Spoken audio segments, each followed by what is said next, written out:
Tonight, we step softly into a century where the jungle seems to hold its breath, where the rivers of Southeast Asia coil and stretch like glistening serpents, and where kingdoms, though cloaked in splendor, tremble at the edges.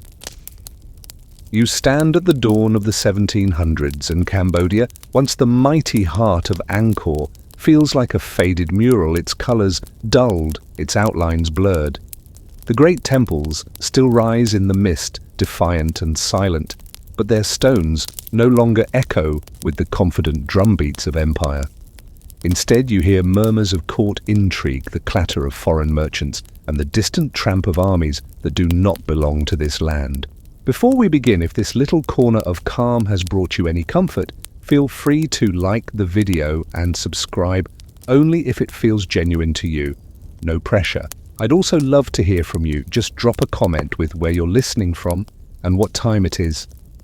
It's always special to know we're all quietly gathered here from different corners of the world, like a family, scattered but still connected. All right, now go ahead and dim the lights. Maybe turn on a fan or a soft hum in the background. Nestle in, get cozy, and let's ease into tonight's story together. You trace the Mekong with your eyes, that endless ribbon of water feeding forests and rice fields alike, and you notice how life clings to it like threads to a loom. Fishermen cast nets with weary grace monks in saffron robes walk barefoot along muddy paths, and traders in small boats exchange spices, silk, and stories. But you also catch sight of something more unsettling: banners from Ayutthaya, fluttering in the west, Vietnamese settlements creeping like vines in the east. Cambodia, caught in between, is like a sleeping tiger, surrounded by hunters, majestic but vulnerable. The king of this time, Angem, sits uneasy on his throne. His court is filled with whispers for noble families, feud endlessly, each seeking favor, not only from their own monarch, but also from the more powerful courts of Siam and Vietnam. Historians still argue whether this royal instability was caused more by internal decay or by the cunning interference of neighbors. One thing is clear: the golden days when Khmer kings commanded respect from the Gulf of Thailand to the mountains of Laos are long gone. The kingdom now survives on balancing acts, and balance is hard to maintain when two giants lean on either side of you. Imagine standing at the gates of Udong, the royal city, as merchants pass carrying wares from Ayutthaya: elephant, ivory, precious gems, even exotic parrots that squawk insults in two languages. Among them slip envoys, smiling, bearing messages from foreign courts. Their gifts glitter, but their eyes weigh everything, even the cracks in palace walls. Cambodia accepts these gifts because it must, yet each one feels like a chain link tightening. One quirky tidbit: some envoys from Siam were said to bring sacred white elephants as tokens of prestige, a gift so grand that no Cambodian king could refuse, yet taking one also meant a silent acknowledgement of Siam's superiority. And so the first brushstrokes of this tale are drawn: a kingdom hemmed in by ambition. You wander through the countryside where peasants tell stories by firelight. They speak of old Angkor's glory, of temples kissed by gods of days when no foreign soldier dared cross their borders. Their voices soften when they speak of the present, where Siamese soldiers sometimes camp near villages and Vietnamese settlers clear new fields in what was once Khmer heartland. A young child asks if the land will ever be fully theirs again, and the elders only sigh, staring at the stars. There are moments of quiet beauty too. You watch as dancers in shimmering costumes perform the classical Khmer ballet at court, their fingers curling like lotus petals, their movements telling ancient epics. For a few heartbeats, time bends, and you almost believe the kingdom is still strong. But then a noble storms out, angry at the king's favoring of one faction over another, and the illusion shatters. Weak kings and powerful ministers are a dangerous recipe, especially when foreign powers are eager to stir the pot. As the century begins, you can feel the tension coiling. The Siamese court in Ayutthaya eyes Cambodia with interest, not just as a neighbor, but as a buffer, a pawn, a resource. The Nguyen lords in Vietnam see the fertile Mekong Delta as ripe for cultivation and expansion, pushing their settlers ever further. Cambodia is not just caught between them, it is being quietly squeezed, its sovereignty tested, its future uncertain. You take a deep breath, inhaling the scent of wet earth and incense, and you know this is only the beginning. Soon the tides of war, politics and survival will sweep across this land, and the Khmer people will have to navigate choices where every path seems to lead to another master. You settle deeper into the story, the night thick around you as the jungle hums and the history of a divided kingdom begins to unfold. You move through the early years of the century, where the echoes of Angkor still linger, but fade with every passing season. The once mighty Khmer realm feels like an aged warrior, scars hidden under ceremonial robes, dignity intact, yet bones weakened by time. As you drift past villages surrounded by emerald rice paddies, you hear murmurs about the throne. Kings rise and fall, not with thunderous battles, but with quiet betrayals and whispered promises. Noble families, instead of uniting, claw at each other, each convinced they can steer Cambodia's destiny. Historians still argue whether these internal rifts were inevitable after centuries of grandeur, or whether foreign meddling poisoned the court from within. Either way, you feel the tension as if it were mist on your skin. In Udong, the royal city, the palace glitters under the sun, its gilded roofs catching the light like trapped fireflies. But step closer, and you see the cracks, courtiers jostling for influence, ministers forging alliances with foreign envoys, and kings, often young or indecisive, leaning on whichever side promises survival. The great royal elephant, symbols of Khmer power, are paraded in ceremonies, yet even they seem weary, as if they know they are being marched for show rather than strength. One quirky detail that catches your ear: nobles still smear a mixture of herbs and crocodile dung on their skin as a form of ancient sunscreen, effective or not. It leaves the palace smelling faintly like a swampy apothecary. Beyond the palace, Cambodia's heartland bleeds slowly. The Mekong Delta, once firmly Khmer, sees Vietnamese settlers moving in, digging canals, planting rice and building homes.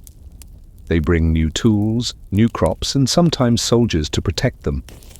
The Nguyen lords encourage this movement, seeing each new settlement as a stake in the ground, a quiet claim. Meanwhile, Ayutthaya's influence seeps in from the west. Siamese traders arrive with silk and silver, their ships gliding like predators. They bring not just goods but also soldiers, sometimes disguised as guards for the envoys. The Cambodian court smiles and accepts their presence, but everyone knows what those smiles hide. Imagine standing by the Tonle Sap during a festival where drums pound and dancers whirl, where the people cling fiercely to their traditions. You watch as monks bless the waters, chanting under the rising moon, their voices steady in a world shifting under their feet. For the common folk, life remains a cycle of planting, fishing and praying, yet shadows lengthen with each passing year. Rumors spread of Vietnamese forts being built farther inland, of Siamese patrols pressing closer to villages. Still, the people laugh, drink palm wine and tell ghost stories by the fire. That resilience, you realize, is what keeps this kingdom alive, even when its rulers falter. The kings themselves, like Angem and later his successors, struggle to navigate the storm. Some lean toward Siam, others toward Vietnam, each hoping to secure their throne by bending to one power or the other. These shifts in allegiance often spark more chaos, for rival nobles take opposite sides, creating factions within factions. A Cambodian prince might flee to Ayutthaya seeking support, while another seeks refuge in Hue under the Nguyen lords. Each return to the throne is paved with foreign troops, a dangerous price to pay for power. One night you overhear an old monk telling a story to the children in his monastery. He speaks of a prophecy that the kingdom would be split not by swords but by silence, that its lands would shrink while its people still danced.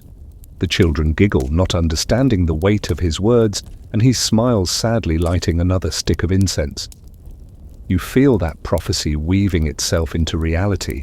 By the mid-1700s, Cambodia is no longer the master of its fate. The decay is slow, almost graceful, like leaves falling in autumn. Yet you can sense that this grace will not last forever. The great powers watching from the shadows are sharpening their claws, and the chessboard of Southeast Asia is being set. The Khmer king, though seated on his throne, is more a piece than a player. And you, as you drift through the misty forests and crumbling palace halls, know that the storms of war and division are drawing closer. You step lightly, as though not to wake something ancient, and listen as the jungle sings a lullaby, both beautiful and foreboding. The night deepens, and with it the story coils tighter, waiting to spring. You wander westward, following the roads that lead to the Siamese frontier, and you can almost hear the pulse of Ayutthaya from miles away. It beats like a war drum, muffled under layers of silk, because Siam's power in the early 18th century is not just about armies, it's about influence, about weaving threads of loyalty into the fabric of neighboring kingdoms. You walk through bustling markets where merchants gossip about Siamese kings whose names carry both reverence and fear. Their rule is expanding, their ambitions sharper than the blades they forge, and Cambodia is a jewel they intend to polish for themselves. In Ayutthaya's court, kings like Vajramakot play a patient game. They send gifts to Cambodian rulers, golden vessels, silken robes, even elephants white as morning mist. To accept these gifts is to enter a delicate dance. Officially, they symbolize friendship, yet every Khmer courtier knows that behind each sparkling treasure is a quiet expectation, loyalty. Historians still argue whether these gifts were acts of benevolence or subtle shackles, but as you watch the Cambodian envoys bow low, you feel the answer, hum in the silence between their words. You find yourself standing by the border where Khmer villages dot the landscape like fragile pearls. Siamese soldiers patrol nearby, not openly hostile, but their presence speaks volumes.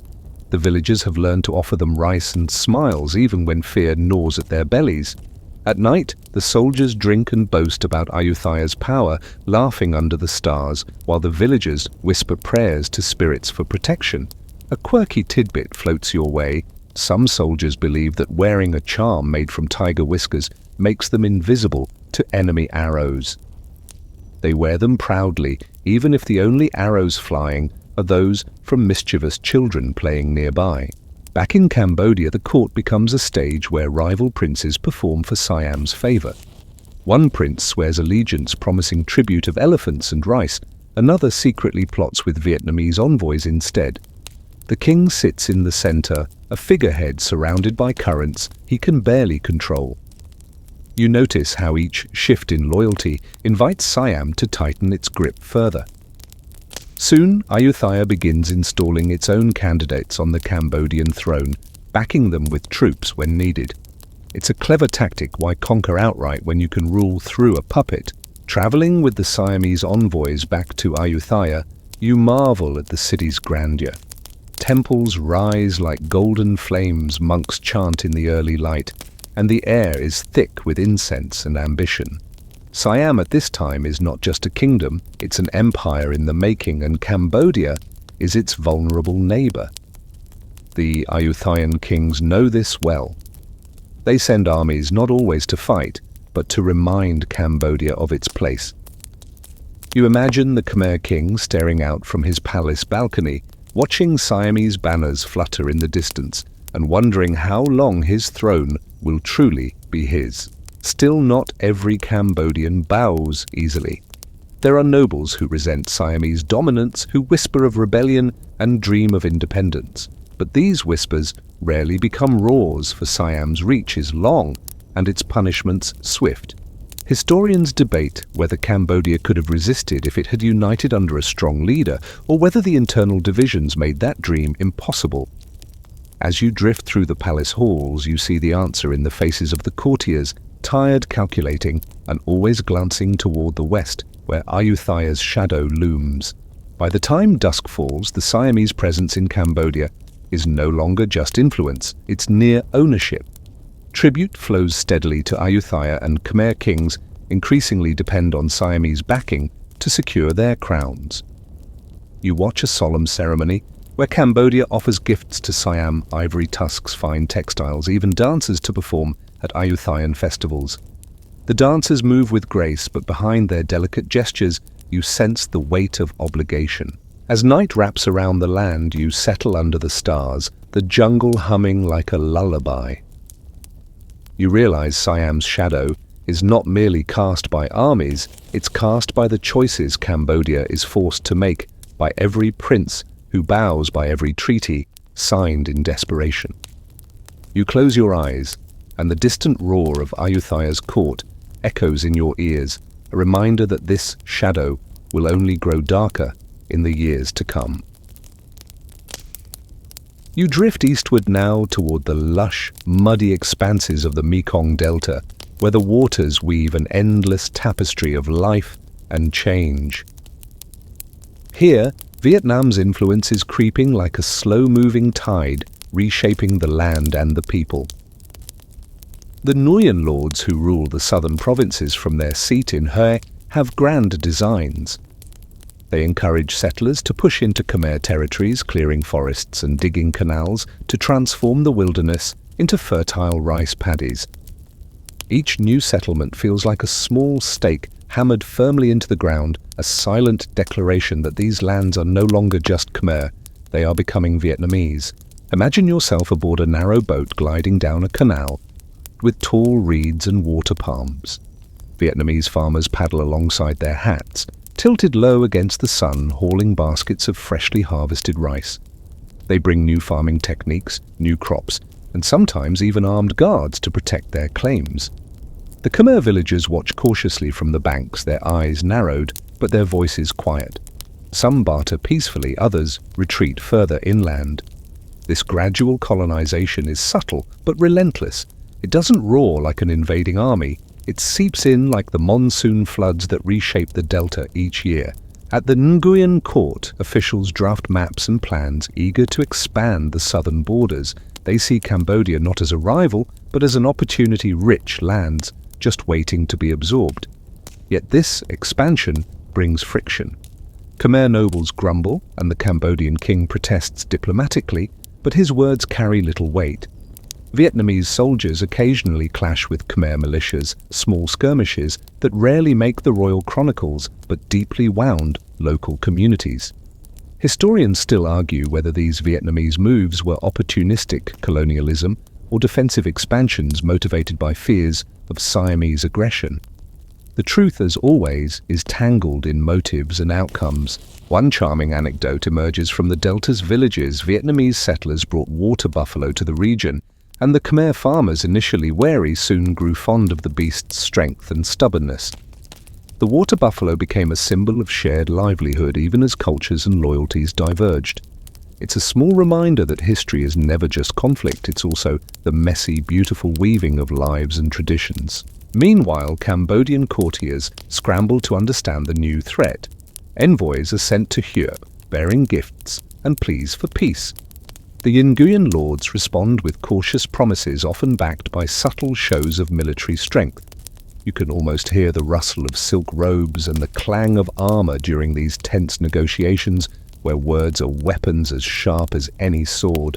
Vietnamese culture also begins to trickle into Cambodia, from language to religion. Buddhist monks travel between the courts, sometimes carrying not just scripture, but political messages.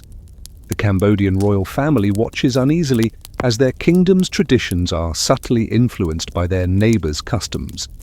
Yet Khmer identity remains resilient, rooted deeply in the soil and the ancient temples, defying slow erasure. By the end of this period, the Vietnamese presence in Cambodia is no longer just peripheral, it is a force reshaping the kingdom's eastern flank. The Mekong's currents carry not only water, but change, and the land itself seems to murmur warnings of a divided future. As night falls over the delta, fireflies flicker over the water, and the air is thick with the scent of jasmine and wet earth, a delicate lullaby for a kingdom caught in the currents of history. You close your eyes, the gentle lap of river waves in your ears, and sense that this slow Vietnamese advance is as unstoppable as the tides themselves. The land will not forget, even if its rulers falter.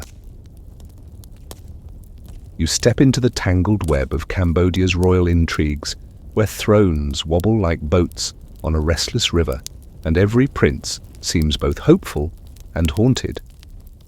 The Cambodian monarchy is no longer a stable institution, but a revolving door for pretenders, each backed by powerful foreign patrons who want the kingdom more as a prize than an ally.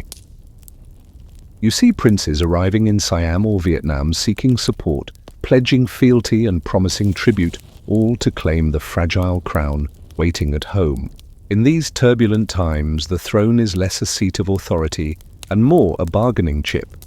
One prince might turn to Ayutthaya for military aid, another whispers promises to Hue. The result is a chaotic dance of allegiance where loyalty is a currency as volatile as the monsoon floods. Historians still argue whether these factions were mere pawns or whether some had genuine visions for Cambodia's future visions, sadly stifled by foreign ambitions and domestic mistrust. Picture a dimly lit chamber where a prince plots with Siamese envoys, the air thick with incense and whispered conspiracies. The walls seem to listen, holding secrets of betrayals and shifting loyalties. When a prince is installed by Siamese arms, his coronation feels less like a victory and more like a summons to a dangerous game where every move risks igniting civil war or foreign invasion. One quirky detail from these court intrigues involves elaborate divination rituals. Princes would consult astrologers and fortune tellers before making decisions, hoping to avoid the doom that often seemed to follow them. Some even carried charms said to protect them from poison or assassination, though ironically many fell victim to exactly those dangers. The blending of superstition and politics is a vivid reminder of how uncertainty permeated every decision. Amid this power struggle, ordinary Cambodians try to maintain their daily lives, but they cannot escape the ripple effects. Villages are taxed heavily to fund armies loyal to one prince or another. Farmers sometimes find themselves caught between rival factions or foreign troops. The shadow of conflict darkens even the brightest celebrations, and prayers for peace become a constant undercurrent in the rhythmic chants of monks. This era also sees the rise of mercenaries and opportunistic warlords who exploit the chaos. Armed bands roam borderlands, sometimes hired by princes, sometimes acting independently. Their presence adds another layer of instability, forcing villagers to remain vigilant and adaptable. As you drift through this storm of loyalties, you sense how fragile Cambodia's sovereignty has become. The throne's occupant is as much a servant to foreign powers as to his own people, and every coronation is tinged with the unspoken question: who truly rules? The lines between ally and occupier blur, and the kingdom's heart beats unevenly. You lean back, feeling the weight of these turbulent years settle around you like a heavy cloak. Yet beneath the turmoil, the Khmer spirit endures, waiting perhaps for a future when it can reclaim its own story. You find yourself swept into the smoke and clatter of war, where the grand ambitions of Siam and Vietnam collide violently over the fragmented Cambodian lands. Armies march through tangled forests and across swollen rivers, banners snapping in the humid air like hungry snakes ready to strike. The Mekong, usually a gentle giant, becomes a strategic artery, its banks scarred by countless skirmishes and sieges. Fortresses rise and fall, their stone walls crumbling under cannon fire and relentless assaults. In this turbulent canvas, borders are not fixed lines but shifting shadows redrawn with each battle's tide. Imagine standing on a hill overlooking a battlefield where Khmer soldiers, sometimes wearing patched uniforms, face off against seasoned Siamese or Vietnamese troops. The air is thick with the acrid scent of gunpowder mixed with sweat and the sharp tang of wet earth. Women and children gather at a distance, clutching what few possessions they can carry, eyes wide with fear and confusion. Historians still debate whether these conflicts were driven more by Cambodian factions' desperation or by the opportunistic designs of their powerful neighbors, but the devastation is undeniable. One odd detail from these wartime years: some Khmer warriors carried small amulets said to protect them from bullets and spears, often made from pieces of temple stone or animal bones. Whether these charms worked or not, the soldiers wore them as talismans of hope amidst the chaos, a poignant reminder of faith's place even in the darkest hours. The fighting isn't limited to pitched battles. Guerrilla warfare and raids become common as smaller bands exploit the jungle's cover to strike supply lines or villages loyal to the opposing side. These shadow wars make the countryside dangerous, turning once peaceful hamlets into places of whispered warnings and hurried prayers. Every village becomes a potential battleground, every pathway a risk. Amid this violence, the Cambodian king's authority evaporates. His court moves frequently, seeking safety and foreign support. Fortresses like Udong, once bastions of power, become besieged or deserted, their walls echoing only with memories. Meanwhile, Siamese and Vietnamese generals draw lines on maps, carving Cambodia into spheres of influence, as if it were a pie to be divided. You watch diplomats meet in hastily arranged tents, exchanging prisoners and promises only for the fighting to flare anew within weeks. The borders that emerge from this chaos are not peaceful boundaries, but contested frontiers, their legitimacy questioned by locals and outsiders alike. The Mekong's waters carry stories of betrayal and shifting alliances, murmuring secrets to those who listen. As dusk falls, you sit beside a fading campfire, the glow casting flickering shadows on faces marked by fatigue and loss. The land groans under the weight of war, but life endures. In the distance, the first stars appear, indifferent witnesses to the human struggles below. You breathe deeply, letting the cool night air soothe your thoughts even as the story's violent heart beats on. You arrive at Udong, once the proud heart of Cambodia, now a city caught in a slow, inevitable decline. The palace walls, though still grand, seem weighed down by the shadows of lost power. You sense the helplessness in the air. Udong's kings sit on thrones, gilded with tradition but hollowed by reality. Their independence is more a memory than a fact as they maneuver delicately under the watchful eyes of Siam and Vietnam. The capital has become a chessboard where foreign hands move the pieces, and the king is little more than a figurehead caught between ambitions he cannot satisfy. Inside the palace, courtiers whisper anxiously about the king's next move. Should he send envoys to Siam to seek protection, or perhaps to Hue, hoping the Vietnamese will act as a counterbalance? Every choice feels like a gamble with fate. Historians still debate how much real power these kings held, or whether they were trapped performers in a play scripted by their neighbors. What is clear is that Udong's independence is slipping away quietly but surely. One curious detail stands out to mask their vulnerability. Some Cambodian kings cultivated a lavish court life, inviting artists, musicians, and dancers to keep spirits high and appearances grand. It's as if the spectacle of opulence could cloak the kingdom's fragility, at least for a while. Yet behind the silk curtains, the palace is a hive of tension and uncertainty. Outside the city walls, the countryside tells a different story. Villages have grown wary, their people bearing the burdens of constant taxation and conscription for foreign-backed armies. The royal banners flutter weakly alongside Siamese and Vietnamese flags, symbols of a sovereignty shared and diluted. You watch farmers working rice fields that have been claimed by foreign settlers, monks praying for peace in temples that stand as quiet witnesses to the kingdom's shrinking realm. The Mekong flows steadily past Udong, indifferent to political turmoil. Its waters carry not only life but also the stories of a people striving to maintain identity amid encroaching control. You hear tales of villagers who refused to pay tribute to foreign authorities, of monks who preached resilience, and of elders who still tell stories of Angkor's golden days with fierce pride. As night descends, you linger on a balcony overlooking the city. The soft glow of lanterns flickers across the rooftops, mingling with the cool breeze. Udong's independence may be a fading dream, but its spirit remains alive in quiet acts of defiance and hope. You close your eyes, feeling the weight of history settle softly around you like a velvet cloak, ready to carry you further into the unfolding story.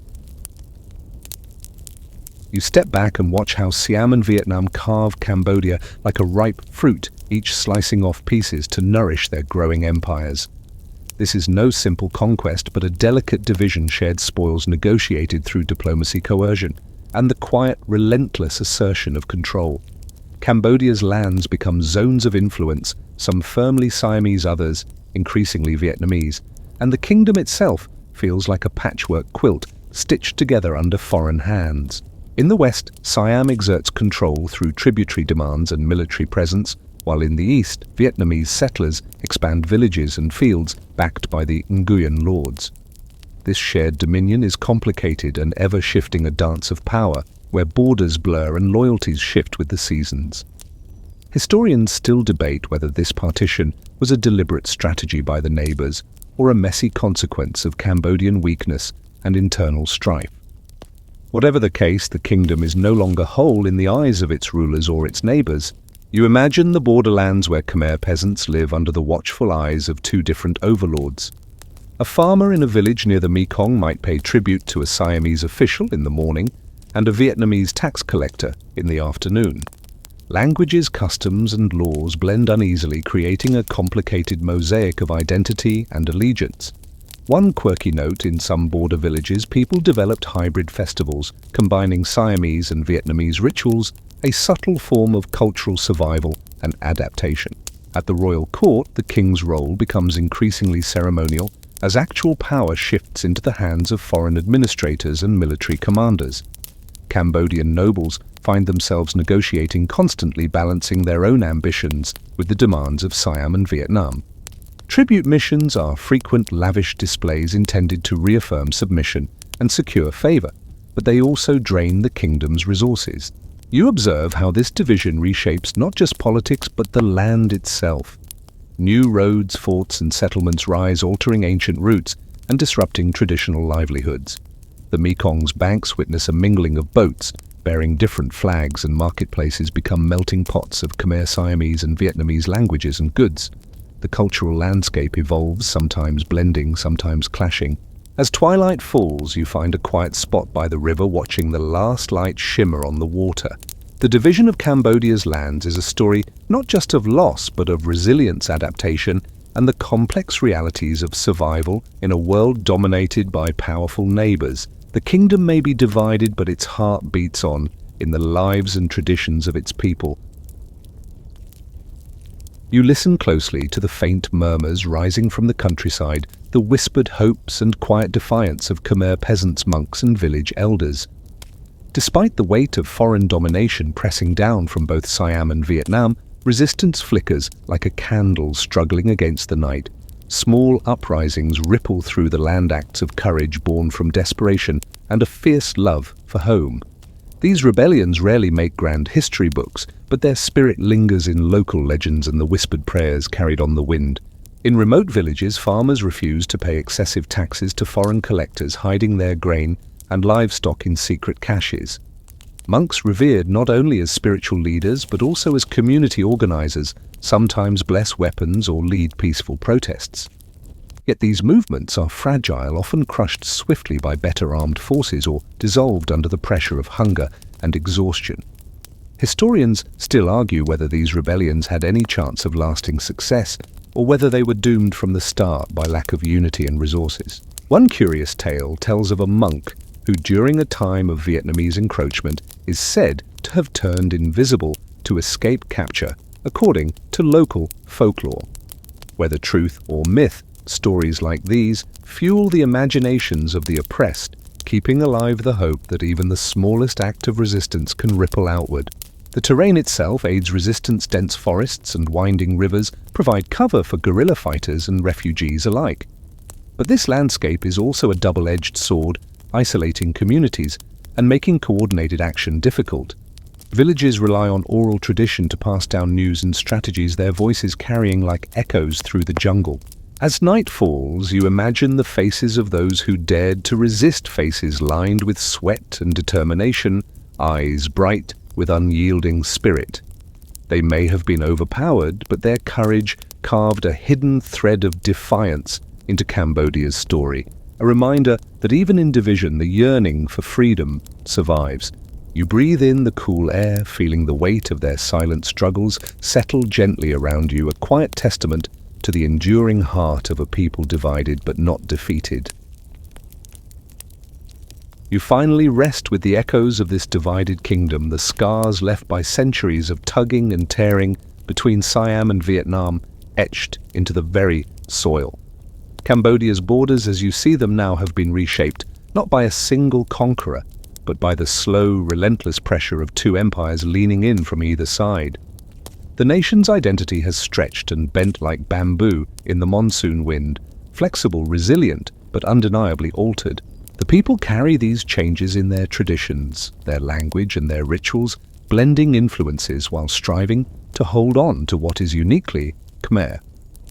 Historians still debate how much this division influenced the modern Cambodian state and how much it planted seeds of future conflicts and alliances. What remains certain is that the 18th century set a precedent for Cambodia's struggle to assert sovereignty amid powerful neighbors.